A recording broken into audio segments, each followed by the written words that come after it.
अब शुरुआत करें तो आपको केवल एक आपका बेसिक आइडिया डेवलप करने के लिए कि रशिया यूक्रेन में जो युद्ध चल रहा है उसमें ये आर्टिकल बात कर रहे हैं कि भारत पर कैसे प्रभाव पड़ा। इसी प्रकार से जो अब आपका इजराइल पैलेस्टीन कॉन्फ्लिक्ट चल रहा है, उसमें बात कर रहे हैं कि भारत पर किस प्रकार से प्रभाव पड़ेगा। यानी हजारों किलोमीटर दूर विश्व में कुछ हो रहा है और उसका हम देख रहे हैं कि भारतीय समाज पर या भारत पर क्या प्रभाव पड़ रहा है। इसी प्रकार से यूएसए में जो बाइडेन प्रेसिडेंट बने, तो उनकी प्रेसिडेंसी का भारत पर क्या प्रभाव पड़ेगा? हम देखते हैं ना कि अंतर्राष्ट्रीय संबंध में खास तौर पर कि कोई देश है जिसका आपने शायद नाम भी ना सुना हो, कि उनके साथ भी भारत के कुछ ना कुछ रिश्ते हैं, उनके साथ भी भारत के डिप्लोमेटिक चैनल हैं वो ओपन है और उनकी किसी नीति का भारत पर प्रभाव पड़ रहा है। इसी प्रकार से आप ये चीजें भी देखते हैं कि भारत की कुछ नीतियों का विश्व में प्रभाव पड़ता है। जैसे जब प्रधानमंत्री नरेंद्र मोदी का इलेक्शन हुआ पिछली बार, तो आपने देखा होगा कि इंटरनेशनल मीडिया में बहुत सारे ऐसे आर्टिकल थे कि नरेंद्र मोदी के आने से एक भारतीय मीडिया में देखें तो भारत पर क्या प्रभाव पड़ेगा, पर वैश्विक मीडिया में आप देखेंगे तो ये था कि दूसरे देशों को क्या प्रभाव पड़ेगा। इसका मतलब अब आप कितने दूर हैं, आपके जो राष्ट्र हैं वो कितने किलोमीटर दूर हैं, कहाँ हैं, भूमध्य सागर में है, कौन से कॉन्टिनेंट में है ना? कौन से महाद्वीप में है, उससे कोई फ़र्क नहीं पड़ता। एक दूसरे को सभी प्रभावित कर रहे हैं, अपनी नीतियों से और अपने अन्य चीज़ों से। इसी प्रकार से आप ये देखें, डोमिनोज़ कुछ ये आपके सामने फूड की कुछ चेन है। आपने देखा है कि अब पिज़्ज़ा ना ही केवल ये ब्रांड, अब ये जो ब्रांड है ये भी आपने देखी होंगी। कम से कम ये 2 तो आपने देखी और सुनी होंगी ही होंगी। ये हो सकता है ना भी देखी हो। ये साउथ अफ्रीका की उतनी पॉपुलर नहीं है, पर फिर भी आपने एटलीस्ट ये 2 देखी होंगी। स्टारबक्स के बारे में आपने सुना होगा, मैकडॉनल्ड्स के बारे में आपको पता होगा। तो अब आप देख रहे हैं कि अमेरिका की कोई कंपनी है, कोई ये यूके की कंपनी है, ये भारत में अपना सामान बेच रहे हैं। केएफसी बिल्कुल ठीक। तो बाहर की कंपनियाँ भारत में अपना सामान बेच रहे हैं। उसमें भी आप यदि ये देखें कि अब ये जो डोमिनोज़ है, अमेरिकी कंपनी है जो भारत में और विश्व भर में अपना पिज़्ज़ा बेच रही है। तो उससे आपको ये भी पता चलता है कि पिज़्ज़ा एक खाने की चीज़ है। अब पिज़्ज़ा कहाँ से बिलॉन्ग करता है? किसी को पता हो तो? इटली से। अब इटली का कोई खाना है, इटली की कोई डिश है, उसको एक अमेरिकी कंपनी भारत में बेच रही है या पूरे विश्व में बेच रही है। क्या दिखता है इससे? क्या प्रदर्शित होता है? कि कहीं न कहीं जो आपका वैश्विक स्तर पर यदि हम देखें तो जुड़ाव है, राष्ट्रों के बीच, लोगों के बीच। हमारे खाने अब एक जैसे हो गए हैं।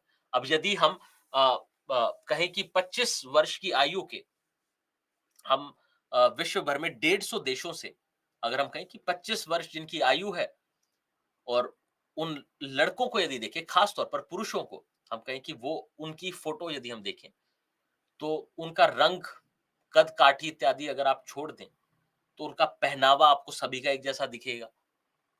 इसी प्रकार से यदि आप आज अ, अपने पहनावे को ही देखते हैं, तो पहले से बहुत भिन्न है, लेकिन फिर भी सबका एक जैसा है। तो इसका मतलब क्या है?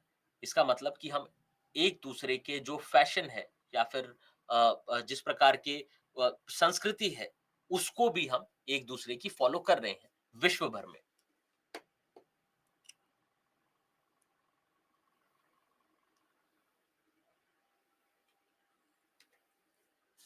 बिल्कुल ठीक बात है आपकी कि थाली में आपके संपूर्ण विश्व है। बिल्कुल ठीक है, आप कुछ भी खाना चाहें। अब आप देखें कि जो भी चल रहा होगा दुनिया भर में वही पॉपुलर हो जाएगा भारत में। तो एक समय था, एक पिज़्ज़ा का दौर था, फिर कभी फिर आपका मैकडॉनल्ड्स का दौर आया कि मैकडॉनल्ड्स बहुत पॉपुलर हो गया।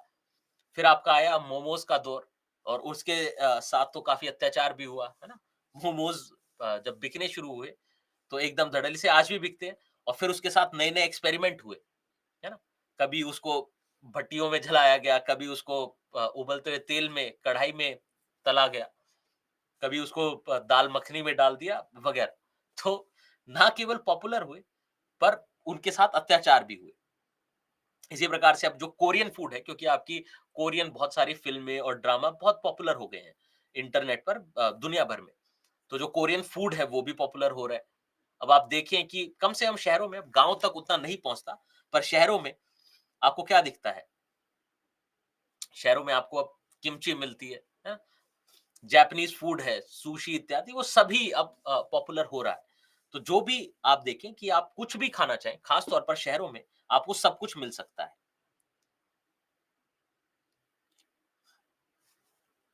ठीक है, चलिए उसके अलावा आप देखिए ये तो हमने क्या देखा, बाहर की कुछ डिश हैं जो भारत में पॉपुलर हो रही हैं। बाहर की कुछ कंपनियाँ हैं जो भारत में और विश्व भर में अपने आउटलेट खोल रही हैं। इसी प्रकार से आप ये देखिए यूएसए में एक ये रेस्टोरेंट है, नाम क्या है? चाय पानी। अब हिंदी नाम है और किसी भारत के ही किसी व्यक्ति ने ये वहाँ पर खोल रखा है। इसी प्रकार से यूरोप में आप देखिए लिटिल इंडिया, जहाँ पर आपको भारत का भोजन मिलेगा। ऐसे ही आप देखें कि विश्व भर में, ना केवल यूएसए या यूरोप में, विश्व भर में आपके ऐसे ही इंडियन जो फूड है, वो बहुत पॉपुलर हो रहा है। आजकल बहुत सारे व्लॉग्स आते हैं ना कि हम ये जो इंडियन फूड है, ये ट्राई कर रहे हैं, कोई पानी पूरी ट्राई कर रहा है, तो जो आपके विदेशी लोग हैं वो। ऐसे ही आपने रिसेंटली वो भी देखा होगा कि आपके इंडिया के 2 रेस्टोरेंट हैं, इंडिया के नहीं, जो इंडियन फूड सर्व करने वाले 2 रेस्टोरेंट हैं, वो जो आपकी वैश्विक सूची है, उसमें शायद टॉप 10 में से 2 ऐसे रेस्टोरेंट हैं कि जो सबसे बढ़िया रेस्टोरेंट है दुनिया के, उनमें से टॉप 10 में से 2 भारतीय जो भोजन दे रहे हैं, वो हैं। और उसकी भी खास बात ये है, उसमें भी वैश्वीकरण दिखता है कि उनमें से भारत में कोई भी नहीं है। एक आपका थाईलैंड में है, एक दुबई में है ना? लेकिन भारतीय जो भोजन है, वो विश्व भर में पॉपुलराइज़ हो रहा है। ठीक, ना केवल भोजन, आपके कपड़े, मीडिया, खेल, तकनीकी यानी टेक्नोलॉजी, दवाइयाँ, सभी आप देखें, तो सभी में आपको जुड़ाव देखने को मिलता है कि कोई वैक्सीन बना रहे हैं, अब महामारी आई, वैक्सीन बना रहे हैं सारे देश, बहुत सारे देश एक साथ मिलकर कोई वैक्सीन बना रहे हैं, बहुत सारी कंपनियाँ मिलके, वैश्विक स्तर पर। इसी प्रकार से सैमसंग कोरिया की कंपनी है, पूरे दुनिया में अपने प्रोडक्ट बेच रही है। भारत में आपको एच-एन-एम, यूएसए की कंपनी है, भारत में अब देख रहे हैं कितनी पॉपुलर हो रही है। तो इसी प्रकार से आपको दिखेगा हर क्षेत्र में, ना केवल इन्हीं क्षेत्रों में बल्कि जीवन के अन्य क्षेत्रों में भी, अन्य आयामों में भी आप देखेंगे कि आपको वैश्विक स्तर पर जुड़ाव दिखता है, वैश्विक स्तर पर प्रभाव दिखता है। खेल की यदि बात करें, अब आप देखें कि नए-नए खेल आपके पॉपुलर हो रहे हैं, भारत में भी पॉपुलर हो रहे हैं। ना केवल ये, बल्कि आप देखें कि अब दुनिया भर के लोग एक साथ मिलकर खेल रहे हैं। अब जैसे ऑनलाइन गेमिंग आ गई है, तकनीकी का यदि आपको प्रभाव देखना है, तकनीकी को खेल के साथ जोड़ दो, ऑनलाइन गेमिंग आ गई है। तो दुनिया भर के लोग, दुनिया भर के विश्व भर के आपके लोग एक साथ वो गेम ऑनलाइन खेल रहे हैं, एक टीम बनाकर। जैसे आपका गेम आया बीच में, मोबाइल गेम जिस पर बैन लग गया, पबजी का। तो पबजी दुनिया भर के लोग इतने सारे एक साथ मिलकर एक ही टाइम पर खेल रहे हैं। ऐसे ही बहुत सारे गेम आ रहे हैं।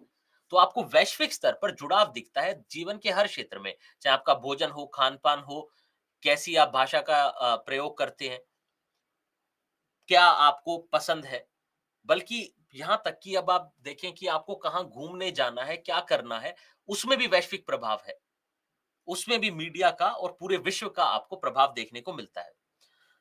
तो यदि हम यहीं से डेफिनिशन की ओर जाएँ, परिभाषा की ओर जाएँ, तो वैश्वीकरण एक सामाजिक, आर्थिक तथा राजनीतिक प्रक्रिया है, जो लोगों, बाज़ारों, वस्तुओं, सेवाएँ, संस्कृति, विचार, प्रौद्योगिकी, पूँजी इत्यादि को एक-दूसरे के निकट लाती है तथा उनके मध्य मेल-जोल बढ़ाती है। अब इन उदाहरणों से आपको पता चल गया कि किस प्रकार से विभिन्न वस्तु, बाज़ार, लोगों को, सभी को पास आ रहा है। अब लोगों को कैसे? आपके कोई आप कोई मान लीजिए किसी अंतर्राष्ट्रीय कॉलेज में पढ़ना चाहते हैं, तो अब आप जाके वहाँ पर पढ़ सकते हैं। पहले जो इतना सरल नहीं था, पहले आपको पता है ना कि यदि अंग्रेज़ों के समय में भी आप देखते तो बहुत अधिक लोग नहीं थे, भारत से जो बाहर पढ़ने जाते थे। ना केवल ये, अब आप ऑनलाइन घर बैठे-बैठे बाहर की किसी यूनिवर्सिटी में एडमिशन लेकर पढ़ सकते हैं। आपके कोई भी रिश्तेदार, कोई दोस्त, कोई भाई-बहन बाहर जाके बस गए हैं, वहाँ पर नौकरी करते हैं, पढ़ाई करते हैं, तो अब आपको उनसे बात करनी है, आप 1 मिनट में ऑनलाइन वीडियो कॉल पर कनेक्ट कर सकते हैं।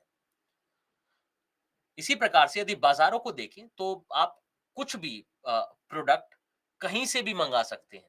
केवल और केवल आपको उसके चार्जेस देने होंगे। अब ज़ाहिर-सी बात है, अगर यूएसए से आप कुछ मँगाएँगे, तो जो आपके कूरियर के चार्जेस हैं, वो आपको देने होंगे, पर आप कुछ भी ऑर्डर कर सकते हैं। और ऐसा ज़रूरी भी नहीं है कि वहाँ से करें। अब आप देखते हैं कि जो आपकी अंतर्राष्ट्रीय ब्रांड हैं, वो भी सब भारत में आ गई हैं, भारत से ही खरीद लें। वो शिपिंग चार्जेस भी आपको क्यों ही देने। टेक्नोलॉजी की बात करें, तो अब ये जो टेक्नोलॉजी हम यूज़ कर रहे हैं पढ़ने के लिए, अब आप देखेंगे कि इसमें से ज़्यादातर चीज़ें आपकी बाहर की किसी कंपनी की होंगी।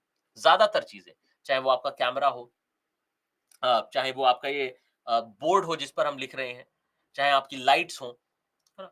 सभी चीज़ों में आपको वैश्वीकरण की झलक दिख जाएगी, सभी चीज़ों में आपको वैश्विक स्तर पर जुड़ाव दिख जाएगा।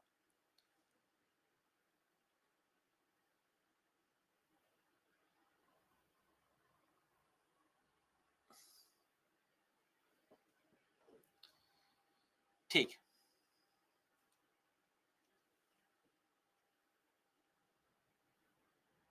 हाँ जी, आपके सेमीकंडक्टर का आप उदाहरण दे रहे हैं बाहर से। ठीक है, तो आप ये देख सकते हैं कि हर चीज़ में, चाहे वो आपकी संस्कृति हो, विचार हो, सेवाएँ हो, वस्तुएँ हो, हर जगह पर आपको जुड़ाव दिखता है। हर जगह पर आपको चीज़ें एक-दूसरे के निकट आती दिखती हैं और उनके मध्य मेल-जोल दिखता है। अब ये किस-किस आयाम में प्रक्रिया हो रही है? ये सामाजिक आयाम में हो रही है, क्योंकि हमने क्या कहा, आपकी जो संस्कृति है, अब आपने जैसे मैंने पहनावे की बात की, मैंने भाषा की बात की, आपके जो विचार हैं आज के समय में, उन सभी पर आप देख रहे हैं कि वैश्वीकरण का प्रभाव पड़ रहा है। उन सभी पर जो आपका वैश्विक समाज जिसे कहते हैं, ग्लोबल सोसाइटी जिसे कहते हैं, उसका प्रभाव पड़ रहा है। आपने देखा ना कि फैशन एक कहीं पेरिस में स्टार्ट होगा, कहीं यूरोप में स्टार्ट होगा, फिर वो घूम-घुमा कर वो भी भारत में। फिर लोग वैसा ही हेयर स्टाइल करने लगेंगे, वैसे ही फिर वो कपड़े पहनने लगेंगे। तो जो परिवर्तन आ रहे हैं, उनमें भी आपको ये समाज दिखता है। तो सामाजिक रूप से, आर्थिक रूप से आपको प्रभाव दिखता है। आर्थिक रूप से कैसे दिखता है कि हर जगह आर्थिक स्तर पर देखें तो अब बाहर की कंपनियां भारत में अपने प्रोडक्ट बेच रही हैं। अभी किसी ने उदाहरण दिया कि जो आपके रॉ मटेरियल है, एक चीज बनाने में, यदि आप एक आईफोन का उदाहरण ले, इससे आपको ये भी पता चल जाएगा कि किस प्रकार की प्रक्रिया है। अगर आप एक आईफोन का उदाहरण ले, तो कहीं से उसके बैटरी के लिए रॉ मटेरियल आ रहा है, फिर वो बैटरी कहीं और बन रही है, फिर उसकी स्क्रीन कहीं और बन रही है, कंपनी अमेरिका की है, फिर चाइना में सब कुछ बनकर असेंबल हो रहा है, फिर वो दुनिया भर की, विश्व भर की मार्केट में बेच रहे हैं। तो एक ही किसी कंपनी का, एक ही किसी उत्पाद का या प्रोडक्ट का आप उदाहरण ले लेंगे, तो आपको पूरा वैश्वीकरण क्लियर हो जाएगा कि हर जगह आपको जुड़ाव, हर जगह आपको मेल-जोल दिखेगा। हर जगह आपको डिपेंडेंस जिसे कहते हैं, वो दिखेगा। राजनीतिक प्रक्रिया कैसे है?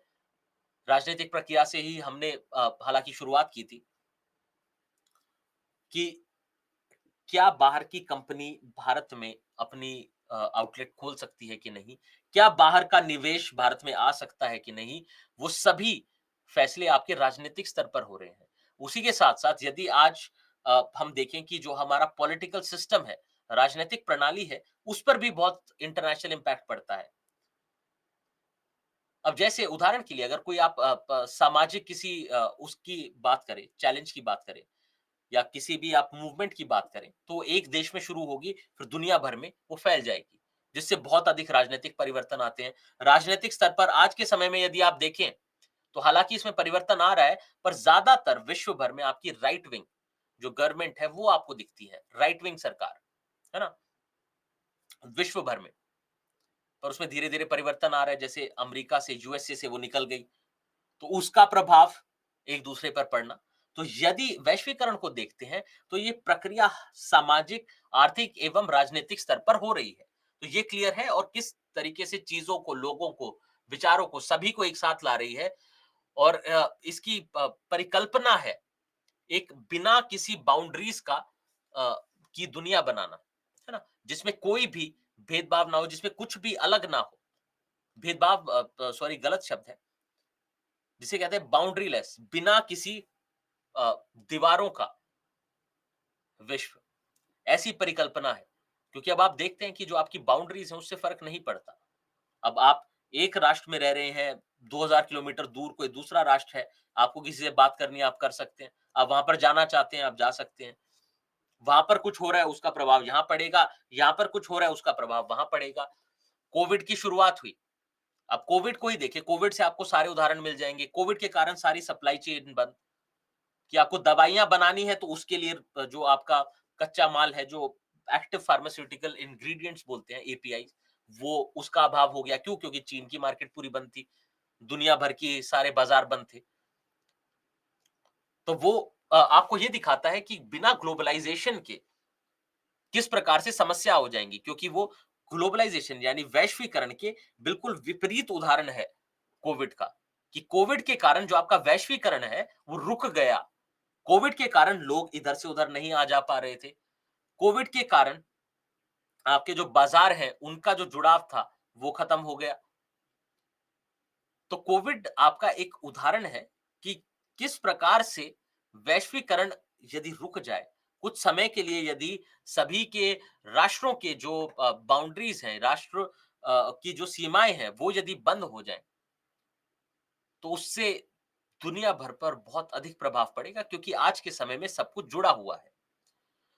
तो ये हुआ आपका वैश्वीकरण का आइडिया। अब इसमें मैं आपको एक चीज़ बता दूँ, इसमें एक चीज़ बता दूँ कि वैश्वीकरण को जब आप देखेंगे, तो वो प्राथमिक रूप से प्राइमरीली आर्थिक प्रक्रिया है। प्राथमिक रूप से आर्थिक प्रक्रिया है, क्योंकि अब आप सोच के देखें कि कोई भी कंपनी भारत में आ रही है, किस लिए आ रही है? क्या वो सांस्कृतिक परिवर्तन के लिए आ रही है? नहीं। क्या वो किसी राजनीतिक चीज़ के लिए आ रही है? नहीं। वो किस लिए आ रही है? पैसा कमाने, प्रॉफिट कमाने। तो अगर ये प्रॉफिट का आइडिया, ये पैसे का आइडिया बीच में से हट जाए, पैसा हट जाए, तो क्या किसी के पास कोई इंसेंटिव रहेगा? क्या किसी के पास कोई कारण रहेगा दूसरों के साथ मिलकर जुड़ाव करने का? नहीं रहेगा।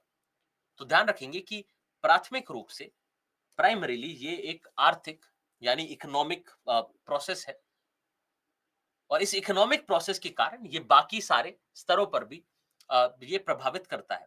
इसका मैं आगे आपको और बेहतर तरीके से उदाहरण दूँगा। हाँ जी, डिपेंडेंसी बढ़ गई है, रूस का उदाहरण दे रहे हैं।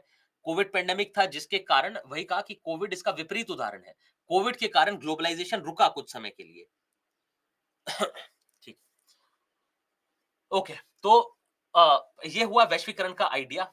अब आपके लिए एक प्रश्न है कि क्या यह एक आधुनिक घटना है? वैश्वीकरण को यदि हम देखते हैं, तो क्या ये एक आधुनिक घटना है? उससे पहले, ये प्रश्न का उत्तर देने से पहले आप ध्यान रखेंगे कि वैश्वीकरण है क्या?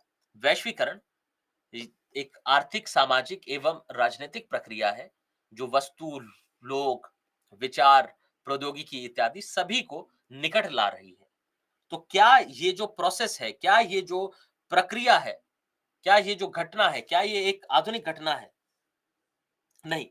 तो ज़्यादातर लोगों का उत्तर आ रहा है कि नहीं, ये कोई आधुनिक घटना नहीं है, और आप उदाहरण दे रहे हैं आपके सिल्क रूट का, रेशम मार्ग का आप उदाहरण दे रहे हैं, जो आपकी प्राचीन रूप से विभिन्न सभ्यताएँ थी, उनके बीच में कनेक्शन का।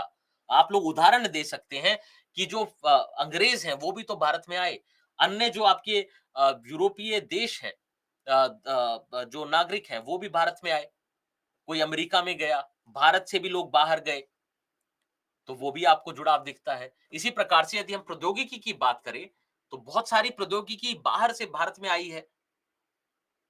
बाज़ार की बात करें तो आपको पता है, जो आपके इस्लामिक ट्रेडर्स हैं, हाँ? मिडल ईस्ट के जो ट्रेडर्स हैं, वो भारत में आए। तो इसका मतलब ये जो जुड़ाव है, ये जो प्रक्रिया है, ये जो घटना है, ये कोई नई घटना नहीं है। पर ध्यान रखेंगे, जब वैश्वीकरण को देखते हैं, तो वैश्वीकरण को प्रक्रिया के रूप में देखते हैं, और प्रक्रिया में हमने क्या कहा था कि प्रक्रिया का मतलब ये है कि वो खत्म नहीं हो रही, वो अपने आप में अंत नहीं हो रहा, वो चलती रहेगी, परिवर्तन आते रहेंगे। तो जो वैश्वीकरण की प्रक्रिया है, आप देख रहे हैं कि समय के साथ-साथ, हाँ, बिल्कुल ठीक बात है कि ये एक प्राचीन घटना है। पहले भी वैश्वीकरण हो रहा था, एक-दूसरे से हम प्रभावित हो रहे थे विश्व भर में। एक से दूसरी जगह लोग जा रहे थे, व्यापार कर रहे थे, राजनीतिक संबंध बना रहे थे। लेकिन हम ये देखेंगे कि ये जो प्रोसेस है, ये धीरे-धीरे इसकी गति बढ़ती चली गई है। ये जो प्रोसेस है, ये जो प्रक्रिया है, इसकी गति धीरे-धीरे बढ़ती चली गई है। और आज के समय पर आप देखें, तो अब गति ऐसी है कि यदि कुछ समय के लिए भी अगर अंतर्राष्ट्रीय बाजार बंद हो जाएँ, या कोई भी किसी भी प्रकार की घटना हो जाए, तो पूरी दुनिया में एक साथ तहलका हो जाता है। पूरी दुनिया में, एक जगह नहीं।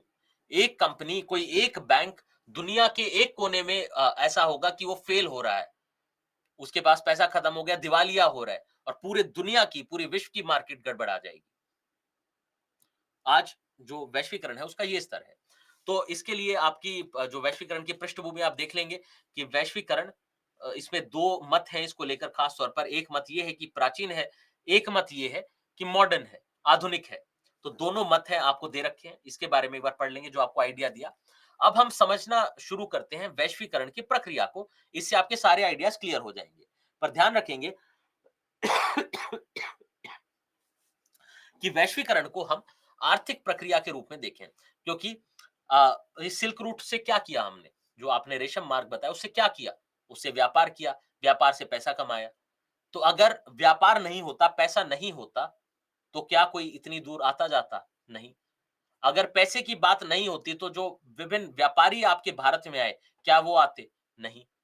तो मूल रूप से आप देखेंगे कि इसके सेंटर में क्या है, प्रॉफिट या लाभ अर्जित करना, कंपनियों, व्यक्तियों और राष्ट्रों के द्वारा लाभ अर्जित करना, खास तौर पर आर्थिक लाभ, ये इसके मूल में है। तो इसलिए हम कहते हैं कि ये एक प्राथमिक रूप से आर्थिक प्रक्रिया है जो बाकी सभी आयामों को भी प्रभावित करती है। ठीक है, तो अब प्रक्रिया पर आए तो प्रक्रिया में आपका ये इसमें आपको अंतर संबंध, सहभागिता और एकीकरण दिखता है। जैसे उदाहरण हमने दिए कि एक चीज है, एक कोई प्रोडक्ट है, वो कहीं पर बन रहा है, उसका रॉ मटेरियल कच्चा माल है, वो कहीं से आ रहा है, कहीं पर असेंबल हो रहा है, फिर कहीं पर आप उसको बेच रहे हैं। तो उससे आपको मार्केट का एकीकरण भी दिख जाता है, बाजार का या विश्व का। उसमें आपको सहभागिता भी दिखती है, उसमें आपको सभी के बीच में अंतर संबंध भी दिखते हैं और साथ ही साथ आपको डिपेंडेंस भी दिखता है। जो हमने उदाहरण लिया, जैसे आईफ़ोन का उदाहरण लिया, उसमें आपको सभी चीज़ें दिख जाएँगी। उसके बाद ये लोग, कंपनी और सरकारों के बीच की प्रक्रिया है, जिसका हमने उदाहरण लिया कि आपकी सरकारें हैं, उनके बीच में संबंध बढ़ाने की प्रक्रिया। लोग हैं, उनके बीच में संबंध बढ़ रहे हैं। कंपनियाँ हैं, उनके बीच में संबंध बढ़ रहे हैं। अब आपने देखा है ना, जैसे अभी आप उदाहरण लें, अगर मोटरसाइकिल का, तो हार्ले डेविडसन जो अमेरिकी कंपनी है, बहुत बड़ी कंपनी है, उसने इतनी दूर भारत में हीरो जो कंपनी है, उसके साथ टाई अप करा और एक नई मोटरसाइकिल निकाली। इसी प्रकार से ट्रायम्फ है, उसने भारत की एक कंपनी बजाज के साथ उसका वो टाई अप हुआ और उन्हें एक नई मोटरसाइकिल निकाली। इसी प्रकार से गाड़ियों की मार्केट में दिखता है। इसी प्रकार से आपके जो मल्टीनेशनल कंपनी है, उसमें आप देखते हैं कि दूसरी कंपनी के साथ आपका कोलैबोरेशन, जैसे हीरो होंडा है उदाहरण के लिए। अब तो अलग हो गया, लेकिन पहले आप देख सकते हैं मारुति सुजुकी है, सुमी मदरसन है। तो आप देखते हैं कि बाहर की कंपनियाँ और भारत की कंपनियाँ वो आपस में संबंध बना रही हैं, ताकि वो एक मार्केट को आसानी से कैप्चर कर सकें। लोगों के बीच में आपको पता ही है कि लोग इधर से उधर आ जा सकते हैं, कोई पढ़ने के लिए, कोई नौकरी के लिए, कोई केवल घूमने के लिए, पर्यटन के लिए जाते हैं। फिर अंतरराष्ट्रीय व्यापार और निवेश से प्रेरित एवं सूचना प्रौद्योगिकी द्वारा सहायता प्राप्त। अब अंतरराष्ट्रीय व्यापार और निवेश से प्रेरित तो आपको समझ में आ गया कि पहले अंतरराष्ट्रीय व्यापार होता था, अब निवेश भी होता है। पहले क्या था कि आप व्यापार के लिए, ट्रेड के लिए एक क्षेत्र से दूसरे क्षेत्र में जा रहे थे। अब क्या है, आप अपने क्षेत्र में बैठे-बैठे कहीं पर भी निवेश कर सकते हैं, किसी भी कंपनी में। तो जो आपके आज के समय में स्टार्टअप हैं, आप देखते हैं कि कोई चीन की कंपनियाँ, अमेरिकी कंपनियाँ, जापानी कंपनियाँ, सभी उनमें पैसा डालती हैं। आप भी यहाँ बैठे-बैठे किसी भी कंपनी में निवेश कर सकते हैं विश्व भर में। तो ये जो निवेश है और अंतर्राष्ट्रीय व्यापार है, उससे प्रेरित है। साथ ही साथ सूचना प्रौद्योगिकी द्वारा सहायता प्राप्त। क्योंकि अगर आप देखें साइंटिफिक एडवांसमेंट यानी प्रौद्योगिकी को यदि आप देखें, बिना उसके संभव नहीं था। क्योंकि पहले भी हो रहा था, लेकिन पहले 3 महीने, 6 महीने लगते थे एक क्षेत्र से दूसरे दुनिया के एक कोने से दूसरे में जाने में। अब आप मात्र 10-12 घंटे की फ्लाइट में कहीं पर भी पहुँच जाएँगे, ज़्यादा से ज़्यादा। दुबई जाना है, 3 घंटे की फ्लाइट, आप दुबई पहुँच गए, मिडल ईस्ट पहुँच गए। तो ये जो प्रौद्योगिकी का धीरे-धीरे विस्तार हुआ है, उससे ही ये धीरे-धीरे आपकी जो प्रक्रिया है, इसने गति पकड़ी है, ये और तेज़ हुई है। तो इसकी रफ्तार बढ़ी है, पर ये रफ्तार कैसे बढ़ी है? सूचना प्रौद्योगिकी के विस्तार के साथ-साथ।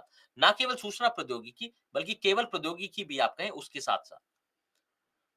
तो अब चाहे इंफॉर्मेशन हो, अब चाहे लोग हों, विचार हों, कोई वस्तु हो, कोई सेवाएँ हों, आसानी से प्रौद्योगिकी के माध्यम से, टेक्नोलॉजी के माध्यम से एक क्षेत्र से दूसरे क्षेत्र में जा सकती हैं।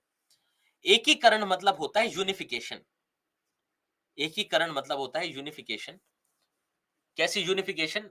बताया जैसे मैंने मार्केट को, यदि आप बाजार को देखते हैं, तो अब आप कहीं पर भी रहकर कुछ भी प्रोडक्ट खरीद सकते हैं, कुछ भी प्रोडक्ट बेच सकते हैं। पूरा विश्व अब एक मार्केट है। तो उसमें क्या दिखता है? जो बाजार है उनका एकीकरण। साथ ही साथ आप देखते हैं कि जो आपके फ्री ट्रेड एग्रीमेंट्स हैं, फ्री ट्रेड एग्रीमेंट आपने पढ़े होंगे अ, अर्थव्यवस्था में, कि दूसरे राष्ट्रों के साथ आप एग्रीमेंट्स करते हैं, ट्रेड एग्रीमेंट करते हैं। उनके माध्यम से आप एकीकरण देख सकते हैं कि कोई टैक्स आने-जाने पर, मतलब आयात-निर्यात पर कोई टैक्स नहीं लगेगा, उसमें आपको एकीकरण दिखता है। यूरोपियन यूनियन का उदाहरण ले लें, उसमें आपको एकीकरण दिखेगा, है ना? तो एकीकरण के बहुत सारे उदाहरण आप देख सकते हैं। चलिए, उसके बाद हमने कहा कि विक्षेत्रीकरण, तो इसकी परिकल्पना यही है कि जो आपकी भौगोलिक सीमाएँ हैं, वो उनकी प्रासंगिकता कम हो जाए, उनकी प्रासंगिकता खत्म हो जाए। तो यही इसकी चेष्टा है, और इस प्रोसेस में, इस प्रक्रिया में आप देखते हैं कि विक्षेत्रीकरण हुआ है। भौगोलिक सीमाएँ अब कम प्रासंगिक हो गई हैं।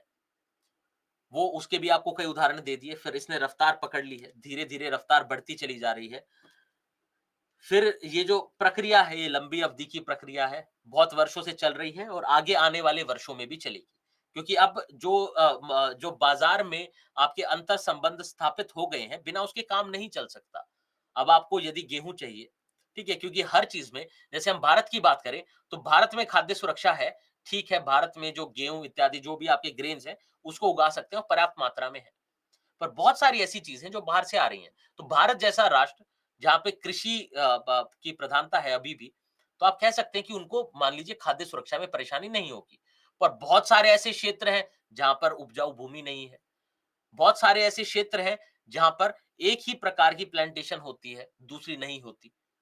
तो ऐसे में उनका क्या होगा? अगर ग्लोबलाइज़ेशन ना हो, वैश्वीकरण ना हो, सभी अपनी सीमाएँ बंद कर लें, तो ऐसे में क्या होगा? लोग भूखे मर जाएँगे। खाद्य सुरक्षा तक नहीं रहेगी बहुत अधिक राष्ट्रों में। तो हमें ये देखना है कि जिस वैश्वीकरण में हम हैं, के दौर में जो हम हैं, ये प्रभाव डाल रहा है हमारे जीवन के सभी क्षेत्रों पर। तो प्रभाव सकारात्मक भी होंगे, नकारात्मक भी होंगे। सकारात्मक है तो परफेक्ट है, ठीक है, कोई समस्या नहीं है। पर जो भी नकारात्मक प्रभाव होंगे, हम उनको ठीक करेंगे, बजाय कि, क्योंकि किसी के मन में ये भी आ रहा हो कि वैश्वीकरण खत्म कर देते हैं। है ना? हो सकता है किसी के मन में आ रहा हो कि अगर इतने जब हम आगे प्रभाव पड़ेंगे, इतने नकारात्मक प्रभाव हैं, तो खत्म क्यों नहीं कर लेते, बंद क्यों नहीं कर लेते? तो ऐसा नहीं करना है, क्योंकि बिना उसके काम नहीं चलेगा, क्योंकि उसका वैश्वीकरण का एक अपना अलग महत्व है। तो हम ध्यान रखेंगे कि कैसे हमें उसे अप्रोच करना है, कि जो भी नकारात्मक प्रभाव हैं, उनको हम ठीक करेंगे।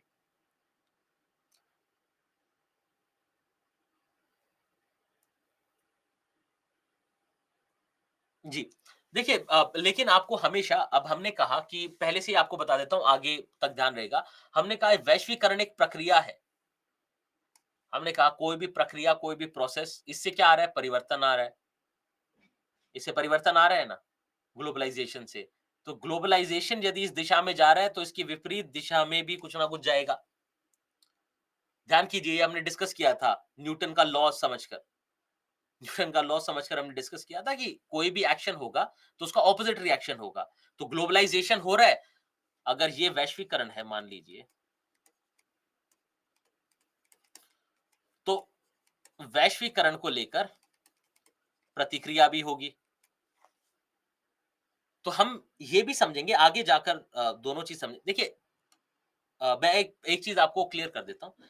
एक तो ये है कि वैश्वीकरण सकारात्मक एवं नकारात्मक प्रभाव दोनों डालेगा, वो एक बात है।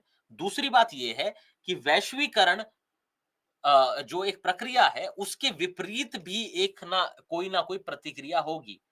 तो जहां आप कह रहे हैं कि पूरा विश्व जुड़ रहा है, उसको लेकर एक प्रतिक्रिया होगी कि विश्व में इतना जुड़ाव ना हो, या जो इसके वैश्वीकरण के प्रभाव पड़ रहे हैं, वो उस प्रकार से ना पड़े। उदाहरण के लिए, अभी हम देखते हैं कि आपके made in China, made in Bangladesh, made in Vietnam आपको कपड़े भारत में मिलते हैं। या फिर आपका बहुत सारे सामान आप देखें, प्लास्टिक के सामान चीन से आ रहे हैं, आपके फ़ोन इत्यादि चीन से आ रहे हैं, बहुत सारे अलग-अलग देशों से आ रहे हैं, सब कुछ वहाँ से मिलाकर बेच रहे हैं। उसको लेकर प्रतिक्रिया क्या है? उसको लेकर प्रतिक्रिया है मेक इन इंडिया, कि बाहर का चीज़ हम नहीं खरीदेंगे या बाहर की चीज़ की जगह भारत में बनाओ, भारत में बेचो। तो ये क्या है? वैश्वीकरण के विरुद्ध प्रतिक्रिया है ये भी।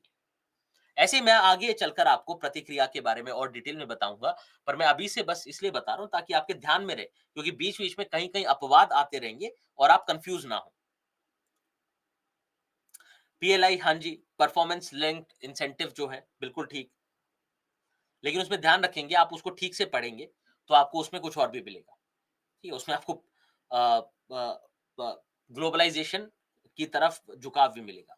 आत्मनिर्भर भारत इत्यादि, तो बहुत सारी आपको प्रतिक्रिया दिखेगी, आपको सामाजिक स्तर पर प्रतिक्रिया दिखेगी, आपको राजनैतिक स्तर पर प्रतिक्रिया दिखेगी, आपको अर्थव्यवस्था में प्रतिक्रिया दिखेगी, हर स्तर पर आपको प्रतिक्रिया दिखेगी।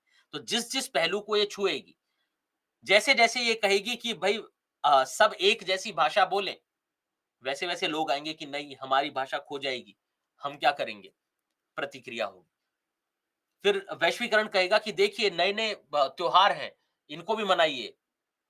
लोग कहेंगे कि नहीं, हम अपने त्योहार, अपने फेस्टिवल भूल जाएँगे, तो हम ये नहीं मनाएँगे, हम केवल अपने त्योहार मनाएँगे। वो क्या है? प्रतिक्रिया।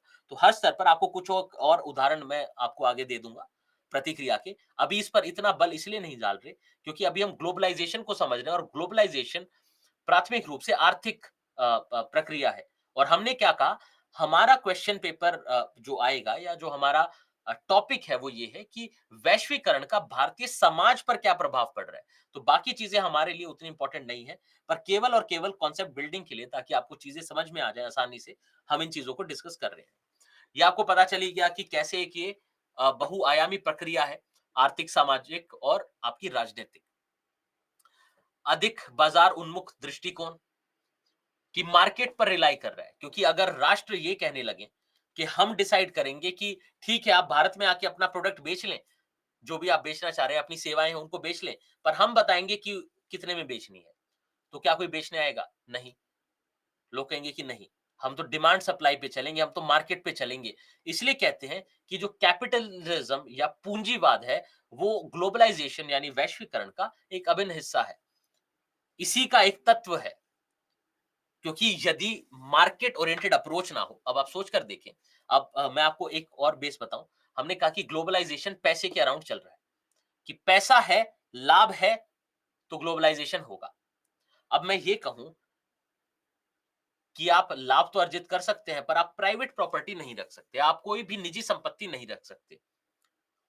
अगर हम ये कहें कि आप निजी संपत्ति नहीं रख सकते, तो क्या आप इतना कष्ट करना चाहेंगे कि जब मैं निजी संपत्ति रख ही नहीं सकता या सकती, तो क्या ज़रूरी है दुनिया के दूसरे कोने में जाकर करना, अपना जीवन व्यापन करना है, कैसे भी कर लो। इसका मतलब है कि जो वैश्वीकरण है, बिना निजीकरण के, चलिए पहले यही पार्ट कवर कर लेते हैं। बिना निजीकरण के वैश्वीकरण का काम नहीं चलेगा, क्योंकि जब तक प्राइवेट प्रॉपर्टी रखने का कॉन्सेप्ट नहीं होगा, तब तक आपका वैश्वीकरण काम नहीं करेगा। फिर दूसरी बात ये है, हमने कहा कि ठीक है आप निजी संपत्ति रखें, निजीकरण कर दिया, आप जो प्राइवेट प्लेयर्स हैं, वो अपना सामान खरीद बेच सकते हैं, वो कोई भी इंडस्ट्री एस्टैब्लिश कर सकते हैं। पर हमने कहा कि अगर आपको हमारे देश में, आप यूएसए के कोई व्यापारी हैं, आपको अगर हमारे देश में बेचना है, तो आपको बहुत सारा टैक्स देना होगा। और जो चीज़ आपने वहाँ से ₹10 की भेजी थी, वो भारत में आकर ₹100 की हो जाएगी। पर आपको पता है कि भारत में जो इसका कॉम्पिटिशन है, वो ₹5 की चीज़ से है। तो आपको पता है कि आपके जो प्रोडक्ट है, उसका कोई फ़ायदा नहीं है। तो क्या वैश्वीकरण होगा? कोई वैश्वीकरण का फ़ायदा होगा? नहीं होगा। इसलिए आपको उदारीकरण करना होगा। उदारीकरण मतलब लिबरलाइज़ेशन, मतलब ये जो आपके जितने भी टैक्सेस हैं, इम्पोर्ट ड्यूटी है, इनको हटाना, ताकि जो बाहर के प्रोडक्ट हैं, बाहर की जो सेवाएँ हैं, जो वस्तु हैं, वो अत्यधिक महँगी ना हो। वो भी जो कॉम्पिटिशन है ना? जो भी कॉम्पिटिशन है भारत के बाज़ार में, उसको कर पाएँ। तो ये केवल भारत का मैं आपको उदाहरण लेकर चल रहा हूँ, पर सेम ये है कि यहाँ से आप मान लीजिए यूके में बेचना चाहते हैं और यूके कहे कि हम 100% इम्पोर्ट ड्यूटी लेंगे, कि आपका जो प्रोडक्ट यहाँ से ₹10 का था, वो वहाँ पर जाकर ₹20 का हो गया। तो क्या आपको कोई फायदा होगा? नहीं होगा। आपको पता है कि वहाँ पर ₹8 ₹12 में सब कुछ मिलता है। कोई मेरा प्रोडक्ट ₹20 में क्यों खरीदेगा? तो बिना उदारीकरण के आपका ये काम नहीं चलेगा। उदारीकरण मतलब लिबरलाइज़ेशन। अब लिबरलाइज़ेशन का एक मतलब तो मैंने बता दिया, टैक्सेस इत्यादि हटाना। दूसरा क्या है, पहले सभी राष्ट्रों की जो सीमाएँ हैं वो खुली भी नहीं थी। ऐसा नहीं था कि आप कुछ भी कहीं पे भी बेचना चाह रहे हैं तो आप बेच लेंगे, नहीं। आपको अनुमति लेनी पड़ती थी। पर अब आप देखें कि वो प्रक्रिया जो है अनुमति लेने की या कुछ भी करने की, वो बहुत आसान, वो बहुत सरल हो गई है। तो अब आपको उस प्रकार से प्रॉब्लम नहीं है। तो जो राष्ट्र हैं, उनने जो अपनी सीमाओं को खोला है, उस प्रोसेस को, उस प्रक्रिया को हम कहते हैं उदारीकरण। ये भी वैश्वीकरण का तत्व है। उसके बाद पूंजीवाद का मैंने आपको ऑलरेडी बता दिया। पूंजीवाद क्या कहता है? पूंजीवाद कहता है बाजार उन्मुख दृष्टिकोण, या फिर जिसे कहते हैं ना इनविजिबल हैंड, उसकी बात होती है। आपने पूंजीवाद पढ़ा होगा वर्ल्ड हिस्ट्री में। तो पूंजीवाद कहता है कि मार्केट निर्धारण करे किसी भी वस्तु के मूल्य का। तो पूंजीवाद नहीं होगा, मार्केट का अप्रोच नहीं होगा, मार्केट ओरिएंटेड या फिर बाजार उन्मुख दृष्टिकोण नहीं होगा, तो फिर लाभ नहीं होगा। लाभ नहीं होगा तो वैश्वीकरण का क्या फायदा? तो पूंजीवाद भी उसका एक अभिन्न हिस्सा हो गया। उसके बाद औद्योगीकरण। औद्योगीकरण आप सीधा-सीधा देख सकते हैं कि कैसे वैश्वीकरण का तत्व है, क्योंकि आप देखें कि जो औद्योगिक क्रांति हुई है वो दुनिया के एक क्षेत्र में हुई, एक जगह पर हुई। फिर वो धीरे-धीरे हर जगह फैली। किस लिए? वैश्वीकरण के कारण। अगर औद्योगीकरण ना होता, तो केवल व्यापार से सब कुछ नहीं चल पाता। आपके जो आने-जाने के साधन हैं, है ना? जो ट्रांसपोर्ट है, वो इतना फास्ट नहीं हो पाता, तो जिसकी वजह से वैश्वीकरण नहीं होता। तो औद्योगीकरण सीधा-सीधा वैश्वीकरण से लिंक्ड है। फिर अंतर्राष्ट्रीय संबंध, अगर 2 राष्ट्र हैं, उनके बीच में कोई संबंध नहीं होंगे, तो वैश्वीकरण नहीं हो पाएगा। तो राष्ट्रों के बीच में संबंध होना और अंतर्राष्ट्रीय संबंध होना, वो बहुत अनिवार्य है, वो अनिवार्य तत्व हैं वैश्वीकरण के। अब ये याद आपको नहीं करने, केवल अंडरस्टैंडिंग के लिए है, क्योंकि अगेन मैंने आपको पहले भी बताया कि हमें क्या पढ़ना है, भारतीय समाज पर प्रभाव। अभी तक हम वहाँ पर नहीं पहुँचे हैं, उससे पहले केवल बेसिक है, ये सभी चीज़ें आपने अर्थव्यवस्था में पढ़ी हैं, वहाँ पर इम्पोर्टेंट है। वहाँ के लिए मैं केवल और केवल आपको एक ब्रीफ आउटलुक दे रहा हूँ। उदारीकरण, उदारीकरण बताया, उदारीकरण का मतलब है जो राष्ट्र हैं, पहले आप जो सीमाएँ हैं, वो बंद थी। आप किसी भी राष्ट्र में ऐसे ही आ जा नहीं सकते थे। आपको अनुमति लेनी पड़ती थी, जिसका प्रोसेस भी लंबा था। पर अब उदारीकरण से क्या हुआ है, मान लीजिए यहाँ बैठे आप यूके की किसी कंपनी में निवेश करना चाहते हैं, आप कर सकते हैं। यहाँ बैठे आप कुछ कोई प्रोडक्ट अपना बाहर बेचना चाहते हैं, आप बेच सकते हैं। तो जो इम्पोर्ट ड्यूटी, टैक्सेस इत्यादि हटाए, वो उदारीकरण में आ गए। जो राष्ट्रों ने अपनी सीमाओं को खोला, वो उदारीकरण में आ गया। तो उदारीकरण वैश्वीकरण का एक अ, तत्व है। वापस आते हुए तो अधिक बाजार उन्मुख दृष्टिकोण और इससे जुड़ी हुई सारी चीजें समझ में आ गई। राष्ट्रीय अर्थव्यवस्थाओं को खोलना, वो क्या हुआ? उदारीकरण। फिर सूचना एवं संचार प्रौद्योगिकी ने भौगोलिक दूरी को काफी कम कर दिया है। इस पर भी हमारी चर्चा हो चुकी है पहले।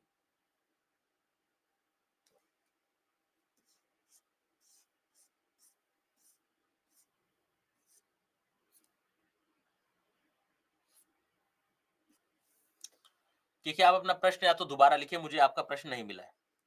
वैश्वीकरण संसाधनों के आसमान वैश्विक वितरण के कारण होता है। हाँ जी, आप बिल्कुल कह सकते हैं, लेकिन अब ज़रूरी नहीं है। देखिए, वो पहले के हिसाब से ठीक था।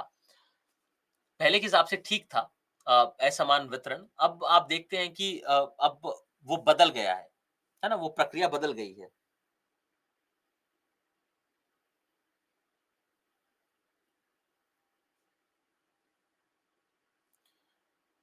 हाँ जी, हाँ जी। शायद अब पूछ रहे हैं कि जो ग्लोबलाइज़ेशन की प्रक्रिया में पॉइंट दिए हैं, वो क्या माइंड मैप के माध्यम से हम अपने नोट्स में कर सकते हैं? आप बिल्कुल कर लीजिए, लेकिन मैं फिर से रिपीट कर रहा हूँ कि पेपर 1 में सोशल इश्यूज़ में यहाँ से प्रश्न नहीं आएगा। सोशल इश्यूज़ में जहाँ से प्रश्न आएगा या जिस प्रकार के प्रश्न आए हैं, वो मैं आगे आपको बता दूँगा। ठीक है? पूंजीवाद बता दिया है 2 बार, कैपिटलिज़्म, जिसमें बाज़ार उन्मुख दृष्टिकोण है। बाज़ार पर, मार्केट की फोर्सेस पर रिलाई करना। क्योंकि पहले जो आपके राष्ट्र हैं और जो सरकारें हैं, वो नियंत्रित करती थी वस्तुओं के और सेवाओं के मूल्य को। पर अब बाज़ार डिमांड सप्लाई से उसको नियंत्रित करता है। देखिए, सोशल इश्यूज़ में आप परेशान मत हो, क्योंकि हो सकता है कि आपने एक आधा कोई सब्जेक्ट नहीं किया हो। सोशल इश्यूज में, सामाजिक मुद्दे में आपके जितने भी आपने सारे सब्जेक्ट पढ़े हैं, सब आकर यहाँ पर मिलेंगे, सबका जुड़ाव दिखेगा। तो हम बार-बार उन सब्जेक्ट्स में नहीं जा सकते। हम बार-बार संविधान, हम बार-बार अर्थव्यवस्था, हम बार-बार जलवायु परिवर्तन उनकी चर्चा नहीं कर सकते। लेकिन हमें ये ज़रूर पता है कि यहाँ पर आके सबका जुड़ाव होगा, क्योंकि अंततः सब समाज का हिस्सा हैं। सब समाज की छत्रछाया में है ना? तो अगर कोई नहीं आ रहा, हो सकता है कि आपने वो सब्जेक्ट ना पढ़ा हो। तो मैंने जैसा कल भी बताया कि अलग से अपने नोट्स में मेंशन कर लें, जो अभी आप लिख रहे हैं कि ये मुझे पढ़ना है, ये मुझे पढ़ना है, ये मुझे देखना है, कोई चीज़ नहीं समझ में आई तो वो आसान तरीका है ना? इकोनॉमिक्स में किए हैं तो अलग से यहाँ पर मत करें। इकोनॉमिक्स में अगर आपने ग्लोबलाइज़ेशन के बना रखे हैं नोट्स तो फिर यहाँ पर ना करें। लेकिन जो प्रभाव है ग्लोबलाइजेशन का, वैश्वीकरण का जो प्रभाव है समाज पर, भारतीय समाज पर, उसके आपको ज़रूर ऐड करने हैं क्योंकि वो यहाँ पर प्रश्न पूछे जाते हैं। ये सोशल जस्टिस नहीं, ये सोशल इश्यूज़ है, सामाजिक मुद्दे हैं या भारतीय समाज इसको आप कह सकते हैं। सामाजिक न्याय आगे जाकर स्टार्ट होगा। चलिए, किस प्रकार की विशेषताओं का आदान-प्रदान करते हैं? अभी हमने बताया कि चाहे सैन्य देख लें, आर्थिक, सामाजिक, सांस्कृतिक, राजनीतिक सभी प्रकार की जो विशेषताएँ हैं, विभिन्न समाजों की, वो आपस में उनका आदान-प्रदान करते हैं। तो चाहे आपकी डिफेंस की टेक्नोलॉजी हो, चाहे आपकी कोई भी टेक्नोलॉजी हो, चाहे आपके राजनीतिक लक्षण हो, कैसी राजनीतिक विशेषताएँ? अब क्या भारत कोई राजतंत्र था पहले से? नहीं, राजतंत्र भारत कोई लोकतंत्र, लोकतंत्र बाहर से आ रहा है, भारत में राजतंत्र था। तो ये क्या है? राजनीतिक विशेषताओं का आदान-प्रदान। इसी प्रकार से भारतीय संविधान को देखते हैं तो आपको बहुत सारे संविधानों से वहाँ पर कुछ ना कुछ मिल जाएगा, उससे जुड़ी हुई चीज़ें। और कुछ नहीं तो सबसे पहले आप देखें जो आइडिया है लिबर्टी, इक्वालिटी, फ्रेटर्निटी का, वो कहाँ से आ रहा है? फ्रेंच रेवोल्यूशन से आ रहा है, किसी और जगह से आ रहा है। आज के समय में यदि आप देखते हैं, तो हमारे राजनीतिक स्तर पर जैसे आपकी ईवीएम है ना? इलेक्ट्रॉनिक वोटिंग मशीन है। तो नई-नई चीज़ें जो राजनीतिक विशेषताएँ हैं, अन्य विशेषताएँ हैं, वो हम आपस में शेयर करते हैं। तो इस प्रकार विशेषताओं का आदान-प्रदान होता है। फिर हम देखते हैं इसका प्रभाव। अब प्रभाव में ज़्यादा डिटेल में अभी नहीं जाएँगे क्योंकि आगे डिटेल में करना है। तो ये पर्यावरण पर, संस्कृति पर, क्योंकि वैश्वीकरण से औद्योगीकरण होगा, संस्कृति पर प्रभाव डालेगा, राजनीतिक व्यवस्था पर, आर्थिक विकास एवं समृद्धि पर। आप ये कह सकते हैं कि जीवन के हर आयाम पर ये जो ग्लोबलाइज़ेशन यानी वैश्वीकरण है, वो प्रभाव डालेगा, वो प्रभाव डालेगा। और ये जो प्रभाव है इसमें से हमें खास तौर पर ये जो संस्कृति पर प्रभाव पड़ रहा है, समाज पर जो प्रभाव पड़ रहा है, उसको हम डिटेल में पढ़ेंगे। उसको हम डिटेल में पढ़ेंगे क्योंकि वहाँ से आपके प्रश्न आते हैं। पर मैं आपको एक बात और बताता हूँ, जब तक हम वहाँ तक पहुँचेंगे, तब तक आपको पूरा स्ट्रक्चर क्लियर हो चुका होगा। तब तक आपको लगेगा कि ठीक है, ये आसान है, क्योंकि पूरा ग्लोबलाइज़ेशन कवर करना भी, वो भी हमारी मजबूरी है। क्योंकि बहुत सारे स्टूडेंट होते हैं जिनने दूसरे सब्जेक्ट नहीं पढ़े, उनको प्रॉब्लम ना हो। अब हम देखते हैं कि वैश्वीकरण के प्रसार के कारण क्या हैं। सबसे पहले तो हमने क्या कहा कि उसके प्रसार का कारण है व्यापार, व्यापार या फिर लाभ अर्जित करना। तो वैश्वीकरण के जिसे हम कहें कि ग्लोबलाइजेशन के मूल में क्या हुआ? आर्थिक लाभ। तो आर्थिक लाभ वो व्यापार से आएगा, तो व्यापार के कारण सबसे पहले क्या हुआ? सबसे पहले आपकी कोई निवेश थोड़ी होता था। सबसे पहले आपका व्यापार होता था, ट्रेड करते थे। कहीं से मसाले बेच दिए, कहीं से जो आपका सिल्क है, रेशम है, वो एक क्षेत्र से दूसरे क्षेत्र में बेच दिया, है ना? कहीं से कोई मेटल है, कोई भी धातु है, उसको बेच दिया। तो पहले व्यापार होता था। तो व्यापार सबसे पहला कारण बना वैश्वीकरण के प्रसार का। लेकिन हमें पता है कि बिना प्रौद्योगिकी के, जो भी आपकी धीरे-धीरे प्रौद्योगिकी में बदलाव, परिवर्तन आए, जो-जो बेहतरी हुई, उसके बिना ग्लोबलाइजेशन पॉसिबल नहीं होता, वैश्वीकरण पॉसिबल नहीं होता। तो धीरे-धीरे जैसे टेक्नोलॉजिकल एडवांसमेंट हुई, टेलीग्राफ आया, फिर आप देखते हैं टेलीफ़ोन आ गया, अब आप देखते हैं कि सीधा वीडियो कॉल कर सकते हैं। तो इसकी वजह से अ, वैश्वीकरण का प्रसार हो रहा है। उसके बाद देखिए पर्यावरण के कारण। अब पर्यावरण कैसे? आप देखते हैं कि धीरे-धीरे पर्यावरण हमारा खराब हो रहा है, जलवायु परिवर्तन हो रहा है, जिसको लेकर बहुत सारी समस्याएँ हैं, जिसको लेकर कभी कोई कॉन्फ्रेंस हो रही है, कभी कुछ हो रहा है। तो आप देखिए कि ये जो खराब होता हुआ पर्यावरण है, पर्यावरण पर जो प्रभाव पड़ रहे हैं, क्योंकि सभी देशों को, हालाँकि मैं ये नहीं कहूँगा कि सभी को समान प्रकार से प्रभावित कर रहा है, पर सभी देशों को प्रभावित ज़रूर कर रहा है। कुछ किसी देश को ज़्यादा, किसी को कम।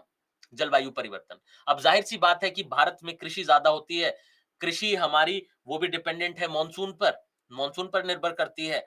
अब जलवायु परिवर्तन के कारण मानसून ठीक से हो नहीं रहा, तो हमारी जो कृषि है उसकी उत्पादकता कम हो गई है, तो भारत पर ज़्यादा प्रभाव पड़ेगा। अब कोई दूसरे देश हैं जो विकसित राष्ट्र हैं, वहाँ पर उद्योग ज़्यादा हैं, है ना? सेवा क्षेत्र ज़्यादा है, तो उनके कृषि पर इस प्रकार का प्रभाव नहीं पड़ेगा, तो सभी पर अलग-अलग प्रभाव पड़ेगा। कुछ राष्ट्रों पर ज़्यादा, कुछ पर कम, पर प्रभाव सब पे ज़रूर पड़ रहा है। तो आप देख रहे हैं कि पर्यावरण के मुद्दों से, पर्यावरण की जो चुनौतियाँ उत्पन्न हुई हैं, इनसे लड़ने के लिए सभी देश एकजुट होकर काम कर रहे हैं। तो पर्यावरण भी वैश्वीकरण के प्रसार का कारण बन रहा है। अब इसी के साथ-साथ आप देखिए कि किसी भी प्रकार की कोई घटना हो, कोई आपदा हो, उसको लेकर प्रसार बढ़ जाता है वैश्वीकरण का। जैसे अभी कोविड का उदाहरण लिया, तो कोविड से लड़ने के लिए, इस महामारी से लड़ने के लिए सारे राष्ट्र एक साथ आ गए। तो मैंने कहा ना कि कोविड में आपको दोनों उदाहरण दिखेंगे, वैश्वीकरण बढ़ने का और वैश्वीकरण कम होने का। तो वैश्वीकरण कम कैसे हुआ कि जो लोग हैं, वस्तुएँ हैं, सेवाएँ हैं, उनका आदान-प्रदान कम हो गया। सबने अपनी सीमाएँ बंद कर ली। है ना? ये जो एकीकरण था बाज़ार का, वो कम हो गया कुछ समय के लिए। पर बढ़ा कैसे? कोविड से अगर हम ये कहें कि जो वैश्वीकरण है वो बढ़ा भी है। कैसे बढ़ा है? क्योंकि कोविड से लड़ने के लिए, इस महामारी से लड़ने के लिए सभी देश एक साथ आए, एकजुट हुए। इससे लड़ने के लिए, वैक्सीन बनाने के लिए, एक-दूसरे को मास्क, ऑक्सीजन इत्यादि सप्लाई करने के लिए। तो उससे क्या दिख रहा है आपको? जुड़ाव बढ़ता हुआ, मेल-जोल बढ़ता हुआ दिख रहा है। तो कोविड जो है, आपकी महामारी है, वो दोनों का उदाहरण है। तो इसी प्रकार से कोई भी आर्थिक घटना, जैसे आप देखते हैं कि 2008 लेमन ब्रदर क्राइसिस जिसको बोलते हैं, उसका प्रभाव सबसे अधिक तो अमेरिका पर पड़ा, पर धीरे-धीरे सभी राष्ट्रों पर उसका प्रभाव पड़ा। तो जभी भी कोई इस प्रकार की आर्थिक घटना हो रही है, तो उसको लेकर राष्ट्र साथ में आते हैं, जिससे वैश्वीकरण का प्रसार होता है। फिर आतंकवाद, तो जब से 9/11 हुआ है, जो आपके ट्विन टावर पर अटैक हुआ है यूएसए में, तब से आप देख रहे हैं कि आतंकवाद को लेकर किस प्रकार से विभिन्न राष्ट्र साथ आए हैं आतंकवाद की चुनौती से लड़ने के लिए, क्योंकि आतंकवाद से कहीं ना कहीं सभी प्रभावित हैं। तो ये आपके वैश्वीकरण के प्रसार के कारण है, जो आप आसानी से सोच सकते हैं। 26/11 भारत में हुआ था, लेकिन आप देखें कि जब पहले जो अन्य राष्ट्र थे, जैसे खास तौर पर भारत कहता था अंतर्राष्ट्रीय मंच पर कि आतंकवाद एक समस्या है, तो तब किसी ने ध्यान नहीं दिया कि आतंकवाद इतनी बड़ी समस्या है। पर जैसे ही ट्विन टावर्स वाला 9/11 हुआ यूएसए में, तब फिर यूएसए ने और धीरे-धीरे सारे विश्व ने मान लिया कि हाँ, आतंकवाद जो है, वो बहुत बड़ी चुनौती है, बहुत बड़ी समस्या है। तो वहाँ से आप देखते हैं कि आतंकवाद को लेकर आपने देखा है कि बहुत सारे आपके एग्रीमेंट्स हो गए हैं। उसके लिए आप देखते हैं कि अगर राष्ट्रों को आप देखें तो आपके सैन्य परीक्षण करते हैं। जैसे अभी आपकी नेवल एक्सरसाइज़ेज़ चल रही थी, है ना? जापान के साथ कुछ समय पहले इसी वर्ष में आपकी जापान के साथ चल रही थी नेवल एक्सरसाइज़, नेवी आपस में। इसी प्रकार से डिफेंस एक्सरसाइज़ेज़ होती रहती है, जिससे भी आप कह सकते हैं कि वैश्वीकरण का प्रसार बढ़ रहा है। आतंकवाद किसे कहते हैं वो आप अंतर्राष्ट्रीय सॉरी आंतरिक सुरक्षा में पढ़ते हैं, तो वहीं पर आप उसको डिटेल में पढ़ें। ठीक है। अब ये तो हुआ कि वैश्वीकरण क्या है? वैश्वीकरण पर प्रभाव, वैश्वीकरण के प्रसार के कारण क्या-क्या है? वैश्वीकरण के प्रसार के कारण क्या-क्या है? अब हमें देखना है कि वैश्वीकरण के भारतीय समाज पर किस प्रकार के प्रभाव पड़ रहे हैं। अब करना ये है कि जो मैं आपको बेसिक फ्रेमवर्क बताऊँगा, उसका आपको ध्यान रखना है कि क्या-क्या है, कहाँ-कहाँ पर प्रभाव पड़ सकता है। जो प्रश्न आते हैं, वो मैं आपको बता दूँगा कि आसानी से आप उनको कैसे हल कर सकते हैं। ठीक है? तो जब हम भारतीय समाज पर वैश्वीकरण के प्रभाव की बात करते हैं, तो इसमें हम क्या करेंगे कि हम जो वैश्वीकरण का आर्थिक प्रभाव है, सामाजिक प्रभाव है, सामाजिक सांस्कृतिक प्रभाव है, राजनीतिक प्रभाव है, पर्यावरणीय प्रभाव है, इन सभी प्रभावों को हम एक-एक करके देखेंगे। जिसमें कि आपको पता है, ज़ाहिर-सी बात है कि हम सामाजिक सांस्कृतिक प्रभाव पर ज़्यादा ज़ोर देंगे। पर उससे पहले जो मैं आपको फ्रेमवर्क बताऊँगा, इसका आपको अच्छे से ध्यान रखना है, क्योंकि इसी का आपका यूज़ होना है। पिछली स्लाइड पर जाएँगे, उससे पहले ये समझें, जब भारतीय समाज पर प्रभाव देखना है, हमने क्या कहा था? देखिए, भारतीय समाज है, यदि भारतीय समाज को देखते हैं, तो भारतीय समाज में एक आपने कहा कि भारतीय समाज की कुछ विशेषताएँ हैं। है ना? भारतीय समाज में जो आपके कुछ संस्थान हैं, विभिन्न संस्थान हैं, वो हैं। जैसे उदाहरण के लिए आपने कहा कि हमारे पास जाति व्यवस्था है, हमारे परिवार हैं, विवाह का संस्थान है। इस प्रकार से जो हमने विशेषताएँ देखी थी, इन विशेषताओं में परिवर्तन आएगा। तो हमने क्या कहा था, जैसे हमने जाति व्यवस्था में कहा कि जाति व्यवस्था में यदि परिवर्तन देखने हैं, तो जाति व्यवस्था की विशेषताओं में परिवर्तन देख लें, तो आपको समझ में आए जाएगा कि जाति व्यवस्था में क्या परिवर्तन आए हैं। इसी प्रकार से हम कह रहे हैं कि वैश्वीकरण के प्रभाव में समाज में किस प्रकार के परिवर्तन आए हैं या वैश्वीकरण का किस प्रकार का प्रभाव भारतीय समाज पर पड़ा है। तो भारतीय समाज के जो विभिन्न संस्थान हैं या जो भारतीय समाज की विभिन्न विशेषताएँ हैं, विविधता, विवाह, जाति व्यवस्था, धर्म इत्यादि, तो यदि हम उन पर प्रभाव देख लें, तो हमें पता चल जाएगा कि भारतीय समाज पर क्या प्रभाव पड़े हैं। तो संस्थान देखकर हम बता सकते हैं। इसी प्रकार से हमने जनसंख्या में कहा था कि भारतीय समाज की यदि जनसंख्या को देखें, तो उसमें विभिन्न समुदाय हैं। कैसे समुदाय हैं? आपने कहा कि लिंग के आधार पर हैं, जैसे महिलाएँ हैं, पुरुष हैं। फिर आपने कहा कि उम्र के आधार पर हैं, तो आपने कहा कि वृद्ध हैं, बच्चे हैं। फिर आपने कहा कि यदि भारतीय समाज में समुदाय देखें, तो जाति के आधार पर विभिन्न समुदाय बने हुए हैं। जनजातियाँ हैं आपके पास, ट्राइबल्स हैं। तो विभिन्न जो समुदाय हैं, उन पर कुछ ना कुछ प्रभाव पड़ेगा। अगर इन समुदायों पर प्रभाव देख लें, ये समुदाय क्या है? इन समुदायों के मिलकर ही भारतीय समाज बनता है। तो इन समुदायों पर यदि हम देख लें प्रभाव, तो हमें पता चल जाएगा कि वैश्वीकरण का किस प्रकार का प्रभाव भारतीय समाज पर पड़ा है।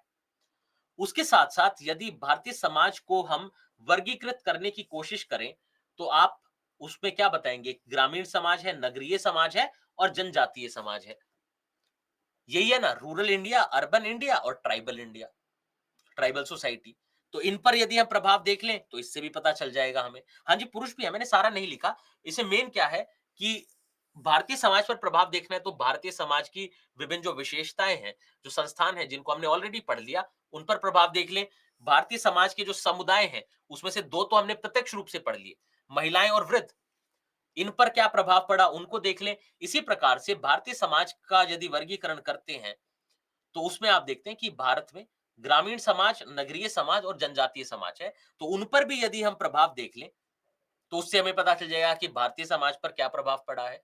उसके अलावा तो हमें क्या करना है इसमें, एक तो ये चीज़ें देखनी है। तो देखिए विभिन्न समुदायों पर, विभिन्न प्रकारों पर, तो इसमें मज़दूरों पर क्या प्रभाव पड़ रहा है, वृद्ध पर, महिलाओं पर, बच्चों पर, माइनॉरिटीज़ जो अल्पसंख्यक हैं, उन पर क्या प्रभाव पड़ रहा है। उसके बाद भारतीय समाज के विभिन्न लक्षण हैं, जैसे जाति व्यवस्था है, पितृसत्तात्मक व्यवस्था है, प्रजातीय विविधता है, धार्मिक विविधता है, सांस्कृतिक विविधता है। ये जो भारतीय समाज के विभिन्न लक्षण हैं या जो विभिन्न विशेषताएँ हैं, इन पर क्या प्रभाव पड़ रहा है, उसको देख लें, तो हमें पता चल जाएगा कि भारतीय समाज के पर वैश्वीकरण के किस प्रकार के प्रभाव पड़ रहे हैं। एक बात ये, उसके बाद आप देखिए कि प्रभाव के आयाम क्या-क्या होंगे, जो आयाम हमने पहले से देखे, आर्थिक, राजनैतिक, सामाजिक सांस्कृतिक, पारिस्थितिक और प्रौद्योगिकी है। प्रौद्योगिकी यानी टेक्नोलॉजी। अब टेक्नोलॉजी को ज़्यादा डिटेल में नहीं देखेंगे, लेकिन मैं आपको सब कुछ बता ज़रूर दूँगा। तो इन-इन आयामों में हम प्रभाव देखेंगे। अब उससे पहले आपको एक चीज़ करनी है, एक तो जब भी हम प्रभाव की बात करते हैं, तो प्रभाव हमेशा कैसे होंगे? सकारात्मक होंगे, नकारात्मक होंगे। अब आपको पता चल गया कि जब हम भारतीय समाज कह रहे हैं, तो कहाँ पर देखना है।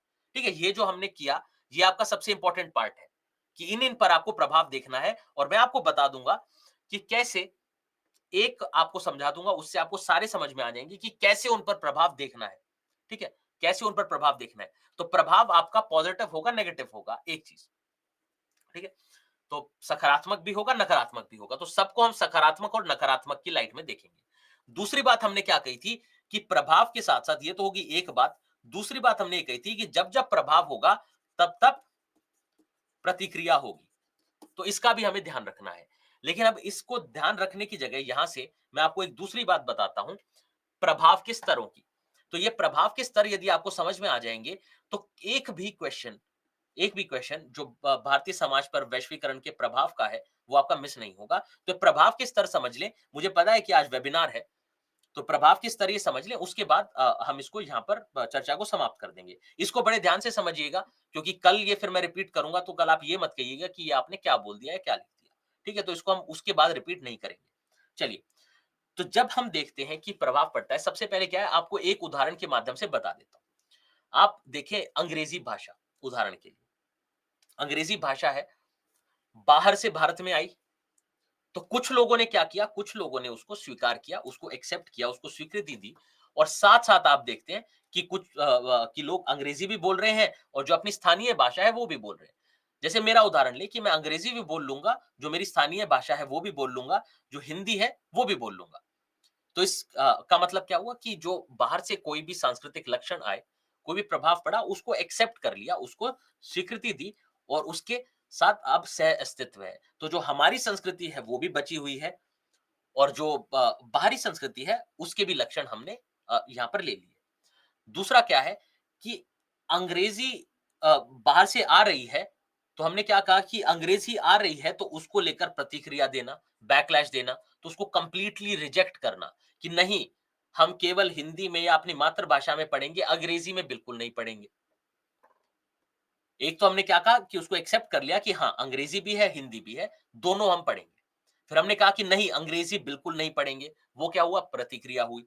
फिर तीसरा क्या है, आपका पूर्ण अधीनता, कि हमने कहा कि अच्छा अंग्रेजी है, ये तो बहुत बेहतरीन भाषा है, तो हम अपनी भाषा बोलना छोड़ देंगे, हमारी जो मातृभाषा है या हिंदी है, हिंदी में हम बात नहीं करेंगे, केवल और केवल अंग्रेजी को अपना लेंगे। इसमें क्या हुआ कि ये जो आपका प्रभाव है, या जो आपकी बाहरी संस्कृति है या भाषा है, उसके पूर्णतः आप अधीन हो गए। तो ये कैसा प्रभाव हुआ? पूर्ण अधीनता का। फिर इसके अलावा एक और बचता है समामेलन यानी अमाल्गमेशन का, जिसका मतलब है कि अंग्रेजी बाहर से है, हिंदी भारत से है, उसको दोनों को मिलाकर आपने क्या बना दिया? हिंग्लिश। कैसे? कि जब आप चैट करते हैं, है ना? किसी से, अपने दोस्त से, मित्र से, परिवार वालों से चैट कर रहे हैं, आप सब कुछ तो आप हिंदी में नहीं लिखते। जैसे यहाँ पर आप कमेंट्स टाइप कर रहे हैं, है ना? यहाँ पर आप कमेंट्स टाइप कर रहे हैं, तो आप लिख रहे हैं गरम, तो आपने ऐसे लिखा है गरम। अब हिंदी में नहीं है, लिपि तो हिंदी नहीं है ना? लेकिन शब्द हिंदी का है। इसी प्रकार से है आपका, ये क्या है? इसमें आपने हिंदी और इंग्लिश दोनों को मिला दिया। तो इसमें क्या दिखता है आपको? समामेलन। इसी प्रकार से यदि भाषा में ही आप देखें, तो उर्दू समामेलन का या अमाल्गमेशन का बहुत बेहतरीन उदाहरण है कि फारसी और हिंदी को जोड़कर बन गई उर्दू। वो क्या है? समामेलन का उदाहरण। तो हमने क्या कहा कि कोई भी चीज का प्रभाव पड़ रहा है, वो सिर्फ ग्लोबलाइजेशन के कॉन्टेक्स्ट में नहीं है, ये सिर्फ ग्लोबलाइजेशन के परिप्रेक्ष्य में नहीं है। आप अदरवाइज भी देखेंगे तो आप पाएंगे कि प्रभाव के यही चार स्तर हैं जो हो सकते हैं। एक तो कि बाहर से कुछ आया, उसको स्वीकृति दी, और उसके साथ सह अस्तित्व में आपने अपनी संस्कृति भी रख ली। दूसरा क्या है? पूर्णतः उसके अधीन हो गए, कि अपनी संस्कृति भूल गए, और केवल जैसे कपड़ों की बात हम करें, अगर हम पोशाक की बात करें, तो हम क्या कह सकते हैं कि खास तौर पर लड़कों में आप देखें कि पूर्णतः अधीन हो गए हैं। अगर आप अपनी एज ग्रुप में या हमारी एज ग्रुप में आप यदि लोगों को देखेंगे, तो अब सभी पैंट, शर्ट, जीन्स इत्यादि यही पहनते हैं। मतलब जो वेस्टर्न कॉन्सेप्ट है कपड़ों का, वही चल रहा है। तो पूर्णतः अधीन हो गए हैं। उसके बाद क्या है? प्रतिक्रिया देना, कि बिल्कुल उसको खारिज कर देना कि नहीं, हम केवल अपनी संस्कृति अपनाएंगे, बाहरी संस्कृति से हमें कोई मतलब नहीं है। वो क्या हुआ? प्रतिक्रिया। फिर हमने कहा समामेलन यानी अमेल्गमेशन, कि उसका जुड़ाव हुआ अपनी संस्कृति के साथ और उससे नई संस्कृति बन गई। जैसे भारत के लिए खास तौर पर कहा जाता है ना कि मेल्टिंग पॉट है। बाहरी संस्कृति आती है, भारतीय संस्कृति उसके साथ मिलती है और कुछ नया बन जाता है। इसलिए बोलते हैं कि मेल्टिंग पॉट है भारत। आप जब इतिहास पढ़ते हैं वहां पर आपने पढ़ा होगा। तो ये प्रभाव के मेन चार आपके स्तर हैं। मेन जो आपके चार स्तर हैं प्रभाव के, ठीक है। हाँ जी, क्योंकि उर्दू ओरिजिनेट कहां पर हुई? जब भारत में ही ओरिजिनेट हुई ना। क्योंकि देखिए, भाषा को यदि आप देखते हो तो भाषा पर एक दूसरे के प्रभाव हमेशा रहेंगे। अंग्रेजी शब्द हिंदी में, हिंदी शब्द अंग्रेजी में, वो सब प्रभाव पड़ेंगे। पर वो ओरिजिनेट कहां पर हुई, बनी कहां पर? भारत में। तो इसलिए उसको क्वालिफाइड पेपर में शामिल है इंडियन लैंग्वेज के रूप में। तो उर्दू तो इंडियन लैंग्वेज ही है ना? चलिए, तो ये है आपके प्रभाव के स्तर, इनको ध्यान रखेंगे, इनको जरूर रिवाइज करेंगे। उदाहरण भी इनके आगे लिख लेंगे। वैसे इसमें भूलने का कुछ नहीं है, बहुत आसान तरीके से आपको लैंग्वेज का उदाहरण देकर इसलिए मैंने समझाया है ना? और इसका आगे हम इस्तेमाल करेंगे जब भारतीय समाज पर जब भारतीय संस्कृति पर हम प्रभाव देखेंगे, क्योंकि इन प्रभावों के स्तर से प्रश्न पूछे जा चुके हैं। प्रत्यक्ष रूप से नहीं, अप्रत्यक्ष रूप से,